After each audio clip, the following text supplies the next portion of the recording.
Hi friends, welcome to Shamees kitchen. എല്ലാവർക്കും സുഖമാണല്ലോ. ഇന്ന് നമ്മൾ തയ്യാറാക്കുന്നത് ഒരു സ്പെഷ്യൽ ക്രിസ്പി സ്നാക്സ് ആണ്. അപ്പോൾ വീഡിയോയിലേക്ക് പോകുന്നതിന് മുന്നേ നമ്മുടെ ഈ ഷമീസ് കിച്ചൻ ചാനൽ ഇതുവരെ സബ്സ്ക്രൈബ് ചെയ്യാത്തവരുണ്ടെങ്കിൽ അല്ലെങ്കിൽ ഇത് ആദ്യമായിട്ടാണ് കാണുന്നതെങ്കിൽ പ്ലീസ് ഒന്ന് സബ്സ്ക്രൈബ് ചെയ്തേക്കണേ. ആ ഷമീസ് കിച്ചൻ്റെ തൊട്ടടുത്തുള്ള ചുമന്ന ബട്ടൺ ഒന്ന് ക്ലിക്ക് ചെയ്യുക. കൂടെ തന്നെ തൊട്ടടുത്തുള്ള ബെല്ലേക്കും ക്ലിക്ക് ചെയ്യുമ്പം ഓൾ തന്നെ പ്രസ് ചെയ്യണം. എങ്കിൽ മാത്രമേ ഞാൻ അപ്ലോഡ് ചെയ്യുന്ന വീഡിയോസിലാണ് നിങ്ങൾക്ക് കറക്റ്റായിട്ട് നോട്ടിഫിക്കേഷൻ ലഭിക്കത്തുള്ളൂ. എന്നാൽ ശരി, നമുക്കിനി വീഡിയോയിലേക്ക് പോകാം. അപ്പോൾ നമ്മുടെ ഈ ലൈൻ ക്രിസ്പി സ്നാക്സ് തയ്യാറാക്കി എടുക്കാൻ വേണ്ടിയിട്ട് നമുക്ക് മെയിനായിട്ട് വേണ്ടത് കടലമാവാണ്. ഞാനിപ്പോൾ 1 കപ്പ് അളവിൽ കടലമാവ് എടുത്തിട്ടുണ്ട്. ഇത് നമുക്കൊരു ബൗളിലേക്ക് ചേർത്ത് കൊടുക്കാം. കടലമാവ് ചേർത്ത് കൊടുത്തു കഴിഞ്ഞാൽ പിന്നെ നമുക്കിതിലേക്ക് മെയിനായിട്ട് വേണ്ടത് ഉഴുന്നും മാവാണ്. അതായത് നമ്മൾ വെള്ള കളർ ഉഴുന്നുണ്ടല്ലോ, തോലില്ലാത്ത ഉഴുന്ന്, ആ ഉഴുന്ന് ഒരു 1/4 കപ്പ് അളവിലെടുത്തിട്ട് അത് മിക്സിയിലിട്ട് നന്നായിട്ടൊന്ന് പൊടിച്ചെടുത്താൽ മതിയാവും. അതിനുശേഷം ചെറുതായിട്ടൊന്ന് അരിച്ചെടുക്കണം, അല്ലാന്നുണ്ടെങ്കിൽ ചെറിയ ചെറിയ തരിയൊക്കെ ഉണ്ടാവും. അപ്പോൾ അതൊക്കെ മാറ്റിയിട്ട് അങ്ങനെ എടുത്ത ഒരു 1/2 കപ്പ് അളവിൽ ഉഴുന്ന് മാവാണ്. അപ്പോൾ അതുകൂടി നമുക്ക് ഇതിൻ്റെ കൂടെ ചേർക്കാം. ഇനി നമുക്ക് ഇതിൻ്റെ കൂടെ വേണ്ടത് ഒരു 1/4 ടീസ്പൂൺ അളവിൽ കായപ്പൊടി കൂടിയാണ്. അപ്പോൾ അതും ചേർക്കാം. കായപ്പൊടിയും ചേർത്ത് കൊടുത്തിട്ട് പിന്നെ നമുക്ക് ഇതിലേക്ക് വേണ്ടത് ഒരു പിഞ്ചളവിൽ സോഡാപ്പൊടി കൂടിയാണ്. അപ്പോൾ അതും ചേർക്കുകയാണ്. ഇനി വേണ്ടത് 1 ടേബിൾ സ്പൂൺ അളവിൽ ഓയിലാണ്. ഇപ്പോൾ നമുക്ക് വെജിറ്റബിൾ ഓയിൽ ഉണ്ടെങ്കിൽ അത് ചേർത്താലും മതിയാവും, അല്ലാന്നുണ്ടെങ്കിൽ വെളിച്ചെണ്ണ ഉണ്ടല്ലോ അത് ചേർത്താലും മതിയാവും.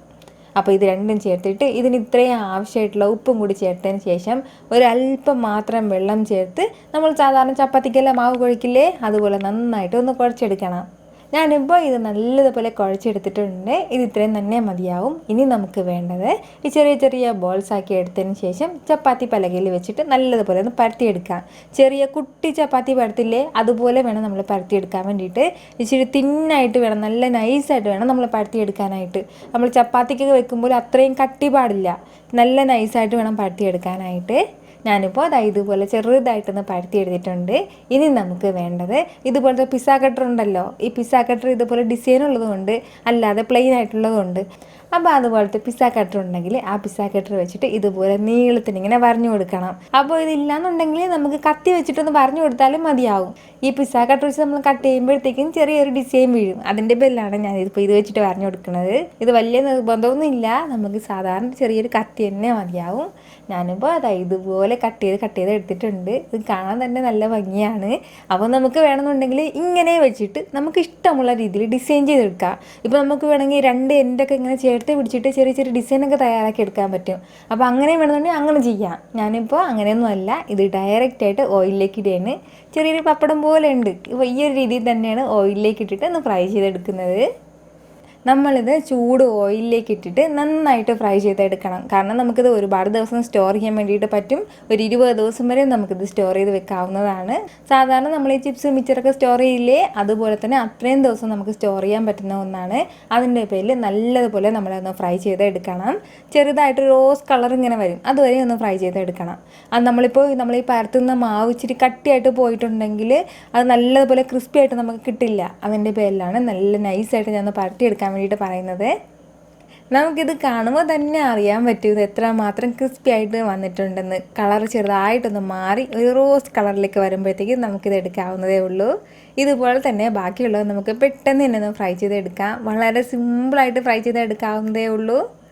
ഞാനിപ്പോൾ ഇതുപോലെ എല്ലാം ഫ്രൈ ചെയ്ത് മാറ്റിയിട്ടുണ്ട്. ഇനി നമുക്ക് ഇതിന് മുകളിലേക്ക് ഒരല്പം മുളക് പൊടി ചേർത്ത് കൊടുക്കാം. കൂടെ തന്നെ ഒരല്പം ഉപ്പ് കൂടി. നമ്മൾ നേരത്തെ ഉപ്പ് ചേർത്തിട്ടുണ്ടായിരുന്നു, അപ്പോൾ അത് കുറവാണെന്നുണ്ടെങ്കിൽ മാത്രം ഒരല്പം ഉപ്പ് ചേർത്താൽ മതിയാവും. ഇല്ലാന്നുണ്ടെങ്കിൽ മുളക് പൊടി മാത്രം ഇങ്ങനെ ചെറുതായിട്ടൊന്ന് വിതറി കൊടുത്താൽ മതിയാവും. വേണമെന്നുണ്ടെങ്കിൽ കുറച്ച് കറിവേപ്പിലയും കൂടി ഫ്രൈ ചെയ്തിട്ട് അതും ചെറുതായിട്ടൊന്ന് പൊടിച്ച് ചേർക്കാം. നല്ല സൂപ്പർ ടേസ്റ്റി ആയിട്ടുള്ള ലൈൻ ക്രിസ്പി സ്നാക്സ് ആണ്. ഇതിപ്പോൾ വേണമെന്നുണ്ടെങ്കിൽ ഇങ്ങനെ തന്നെ വട്ടത്തിന് തന്നെ വെച്ചിരിക്കണമെന്നൊന്നും ആവശ്യമില്ല. നമുക്ക് വേണമെന്നുണ്ടെങ്കിൽ 2ആയിട്ടോ 3ആയിട്ടോ ഒന്ന് നീളത്തിന് കട്ട് ചെയ്തിട്ട് അങ്ങനെ സ്റ്റോർ ചെയ്താലും മതിയാവും. അതൊക്കെ നമ്മുടെ ഇഷ്ടമാണ്. അപ്പോൾ ഇതുവരെ ട്രൈ ചെയ്തിട്ടില്ലെന്ന് നിങ്ങളൊന്ന് ട്രൈ ചെയ്ത് നോക്കണേ. പിന്നെ നമ്മുടെ ഫേസ്ബുക്ക് പേജും ഇൻസ്റ്റാഗ്രാമും ഇതുവരെയും ഫോളോ ചെയ്തിട്ടില്ല എന്നുണ്ടെങ്കിൽ ഒന്ന് ഫോളോ ചെയ്തേക്കണേ. ഈ വീഡിയോ നിങ്ങൾക്ക് ഇഷ്ടമായിട്ടുണ്ടെന്നാണ് എൻ്റെ വിശ്വാസം. ഇഷ്ടമായാൽ ഇതൊന്ന് ലൈക്ക് ചെയ്തേക്കണം. ഇത് മറ്റുള്ളവരും കാണണമെന്ന് ആഗ്രഹിക്കുന്നുണ്ടെങ്കിൽ നിങ്ങളുടെ ഫ്രണ്ട്സിനും ഫാമിലിക്കും എല്ലാവർക്കും ഒന്ന് ഷെയർ ചെയ്ത് കൊടുക്കാനും മറക്കരുത്. വീണ്ടും നല്ലൊരു ഉഷാർ വീഡിയോ ആയിട്ട് ഞാൻ വരുന്നതായിരിക്കും. അതുവരേക്കും എല്ലാവരും ഹാപ്പി ആയിട്ടിരിക്കുക, സന്തോഷമായിട്ടിരിക്കുക, ചിരിച്ചുകൊണ്ടിരിക്കുക. Take care friends.